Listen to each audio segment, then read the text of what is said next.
আসসালামু আলাইকুম, কি অবস্থা সবার? আসি বললাম বাঙালি সবার স্বপ্নের দেশ ইটলি। আমি আছি এখন ইটলি রুমের মধ্যে। তো এখন একটা কাজে আসছিলাম, কাজটা শেষ। তো এখন যাবো রুমে। ঘুরতে যে আসলে একটা জিনিস কি, মানুষ কেন যে ইটালির জন্য পাগল হয়ে যায়, এখানকার মনোরম প্রাকৃতিক দৃশ্যগুলো যে আপনারা দেখবেন, এগুলো দেখে মানুষের এমনি মনগুলো পড়ে যায়। এত যে সুন্দর, যেদিকে তাকাবেন ওদিকে সুন্দর। আর ওয়েদারটা যে এত চমৎকার, ইটালির ওয়েদারটা যে এত চমৎকার, কারণ ইটালি হলো অনেক বড় একটা দেশ, অনেক বড় একটা কান্ট্রি, যেটা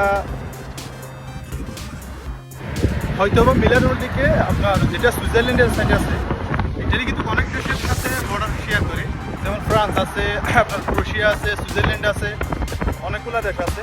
তো ওইদিকে মনে হয় স্লোভেনিয়া আছে।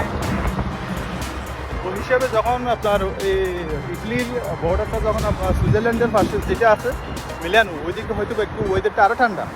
সো এখন আমি আছি রোমের ওয়েদারটা আসলে এত চমৎকার। বাংলাদেশের মানুষ গরমের কষ্ট পাচ্ছে, এত কষ্ট পাইতেছে।